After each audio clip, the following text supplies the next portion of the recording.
नमस्कार। ये रामायण कथा पूरी तरह से श्रीमद् वाल्मीकि रामायण के ऊपर आधारित है। यदि आप इसका निरंतर श्रवण करते रहना चाहते हैं तो इस चैनल को सब्सक्राइब जरूर कर लें और आगे आने वाली सभी पॉडकास्ट के नोटिफिकेशन के लिए बेल आइकन को भी जरूर से प्रेस कर दें।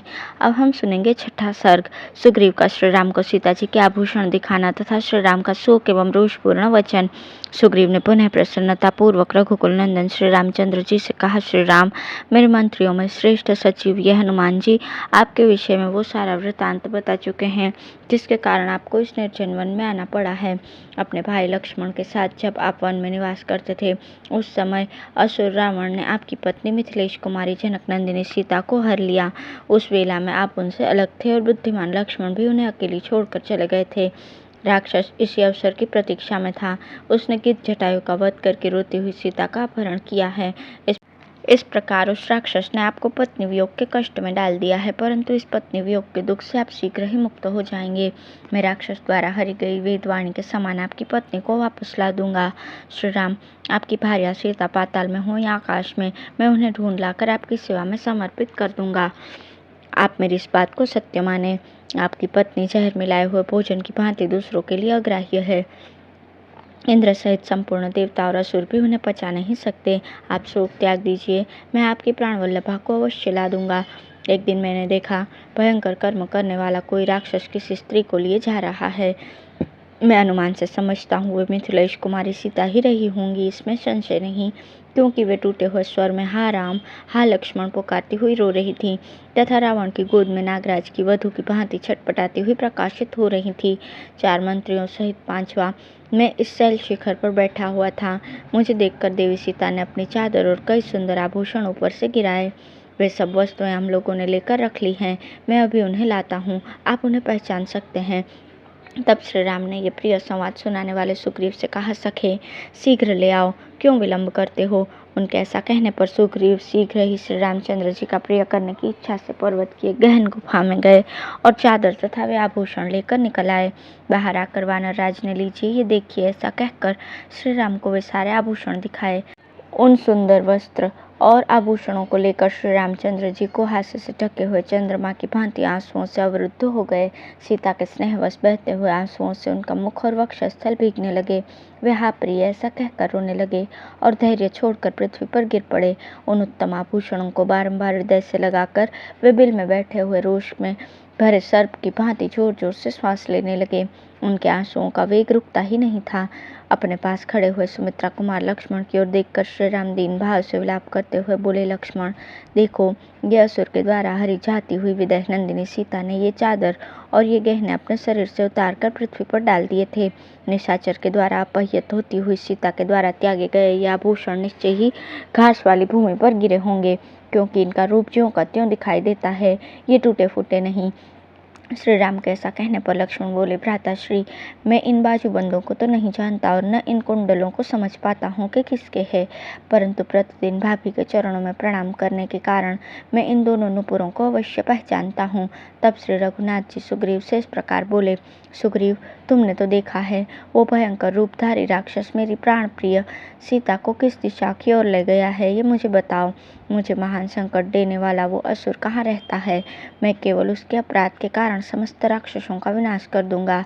उस असुर ने मैथिली का अपहरण करके मेरा रोष बढ़ाकर निश्चय ही अपने जीवन का अंत करने के लिए मौत का दरवाजा खोल दिया है। वानरराज, जिस निशाचर ने मुझे धोखे में डालकर मेरा अपमान करके मेरी प्रियतमा का वंश से अपहरण किया है, वो मेरा घोर शत्रु है। तुम उसका पता बताओ, मैं अभी उसे यमराज के पास पठाता हूँ। अब है सुग्रीव का श्री राम को समझाना तथा श्री राम का सुग्रीव को उनकी कार्य सिद्धि का विश्वास दिलाना। श्री राम ने शोक से पीड़ित होकर जब ऐसी बातें कही तब वानरराज सुग्रीव की आंखों में आंसू भर आए और वे हाथ जोड़कर अश्रुगदगद कंठ से इस प्रकार बोले, प्रभु, नीच कुल में उत्पन्न हुए उस पापात्मा राक्षस का गुप्त निवास स्थान कहाँ है, उसमें कितनी शक्ति है, उसका पराक्रम कैसा है अथवा वो किस वंश का है, इन सब बातों को मैं सर्वथा नहीं जानता, परंतु आपके सामने सच्ची प्रतिज्ञा करके कहता हूँ कि मैं ऐसा प्रयत्न करूंगा कि जिससे मिथिलेश कुमारी सीता आपको मिल जाए। इसलिए शत्रुदमन वीर, आप शोक का त्याग करें। मैं आपके संतोष के लिए सैनिकों सहित रावण का वध करके अपना ऐसा पुरुषार्थ प्रकट करूंगा जिससे आप शीघ्र ही प्रसन्न हो जाएंगे। इस प्रकार मन में व्याकुलता लाना व्यर्थ है। आपके हृदय में स्वाभाविक रूप से जो धैर्य है उसका स्मरण कीजिए। इस प्रकार बुद्धि और विचार को हल्का बना देना, उसकी सहज गंभीरता को खो देना आप जैसे महापुरुषों के लिए उचित नहीं। मुझे भी पत्नी के विरह का महान कष्ट प्राप्त हुआ है, परंतु मैं इस प्रकार शोक नहीं करता और न धैर्य को छोड़ता हूँ। यद्यपि मैं एक साधारण वानर हूँ, तथापि अपनी पत्नी के लिए निरंतर शोक नहीं करता हूँ। फिर आप जैसे महात्मा, सुशिक्षित और धैर्यवान महापुरुष शोक न करें, इसके लिए तो कहना ही क्या है। आपको चाहिए कि धैर्य धारण करके इन गिरते हुए आंसुओं को रोकें। सात्विक पुरुषों की मर्यादा और धैर्य का परित्याग न करें। शोक में, आर्थिक संकट में अथवा प्राणांतकारी भय उपस्थित होने पर जो अपनी बुद्धि से दुख निवारण के उपाय का विचार करते हुए धैर्य धारण करता है वो कष्ट नहीं भोगता। जो मूढ़ मानव सदा घबराहट में ही पड़ा रहता है वो पानी में भार से दबी हुई नौका के समान शोक में विवश होकर डूब जाता है। मैं हाथ जोड़ता हूँ, प्रेम पूर्वक अनुरोध करता हूँ कि आप प्रसन्न हों और पुरुषार्थ का आश्रय लें। शोक को अपने ऊपर प्रभाव डालने का अवसर न दें। जो शोक का अनुसरण करते हैं उन्हें सुख नहीं मिलता और उनका तेज भी क्षीण हो जाता है। अतः आप शोक न करें।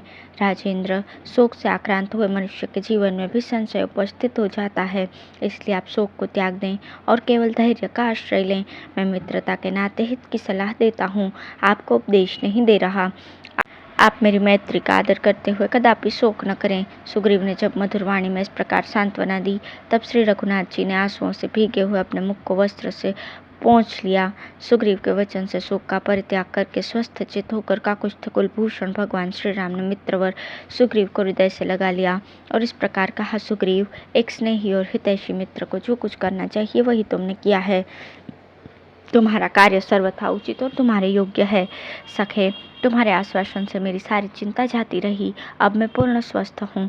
तुम्हारे जैसे बंधु का विशेषतः ऐसे संकट के समय मिलना कठिन होता है, परंतु तुम्हें मिथिलेश कुमारी सीता तथा रौद्र रूपधारी दुरात्मा राक्षस रावण का पता लगाने के लिए प्रयत्न करना चाहिए।